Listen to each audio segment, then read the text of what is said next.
Hi all, welcome to football arena. FC ബാഴ്സലോണയുടെ പരിശീലകനായ ഹാൻസി Flick നേരത്തെ ക്ലബിനകത്ത് ഒരു ശിക്ഷാ നടപടി നിർമ്മിച്ചിരുന്നു. അതായത് താരങ്ങൾ വൈകിക്കൊണ്ട് ട്രെയിനിങ്ങിന് എത്തിയാൽ അവരെ പുറത്തിരുത്തുക എന്നുള്ളതായിരുന്നു ഹാൻസി ഫ്ലിക്കിന്റെ ശിക്ഷാ നടപടി. മാച്ച് സ്ക്വാഡിൽ നിന്നും അവരെ പുറത്താക്കും. അതായത് വൈകി എത്തിയ താരങ്ങൾക്ക് കളിക്കാനുള്ള ഒരു അവസരം ഫ്ലിക്ക് നൽകിയിരുന്നില്ല. താരങ്ങൾ കൃത്യനിഷ്ഠത പാലിക്കാൻ വേണ്ടിയായിരുന്നു ഇത്തരത്തിലുള്ള ഒരു പ്രയോഗം ഹാൻസി ഫ്ലിക്ക് നടത്തിയിരുന്നത്. പക്ഷെ അത് പലപ്പോഴും ബാഴ്സക്ക് തിരിച്ചടിയായിട്ടുണ്ട്. പല താരങ്ങളെയും പല മത്സരങ്ങളിൽ നിന്നായിക്കൊണ്ട് ബാഴ്സക്ക് നഷ്ടമാവുകയും ചെയ്തു എന്നുള്ളതാണ്. ഇത് ബാഴ്സ ബോർഡിനും അതുപോലെ തന്നെ അവരുടെ സ്പോർട്ടിംഗ് ഡയറക്ടറായ ഡക്കോക്കും ഇഷ്ടപ്പെട്ട ഒരു കാര്യമായിരുന്നില്ല. അതായത് താരങ്ങളെ ഇങ്ങനെ നഷ്ടമായി കഴിഞ്ഞാൽ അതിൻ്റെ ഒരു ക്ഷീണം ബാഴ്സക്ക് തന്നെയാണ്. അതുകൊണ്ട് തന്നെ ബാഴ്സ ബോർഡും ഡക്കോയും ഹാൻസി ഫ്ലിക്കിൽ സമ്മർദ്ദം ചെലുത്തി.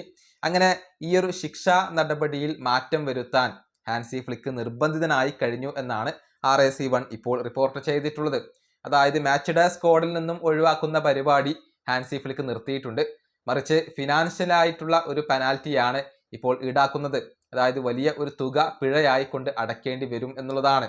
ട്രെയിനിങ്ങിന് വൈകി എത്തിക്കഴിഞ്ഞാൽ സ്ക്വാഡിൽ നിന്നും പുറത്താവില്ല, മറിച്ച് വലിയ ഒരു തുക ഫൈൻ ആയിക്കൊണ്ട് ക്ലബിന് നൽകേണ്ടി വരും. അത്തരത്തിലുള്ള ഒരു മാറ്റത്തിലേക്ക് ഹാൻസി ഫ്ലിക്ക് എത്തി. അതിന്റെ കാരണം ബാഴ്സയിൽ നിന്നുള്ള ഒരു സമ്മർദ്ദം തന്നെയാണ്. ഏതായാലും ഹാൻസി ഫ്ലിക്കിന്റെ കടുത്ത നിയമങ്ങൾ കാരണം ക്ലബിനകത്ത് കാര്യമായ പുരോഗതികൾ സംഭവിച്ചിട്ടുണ്ട്.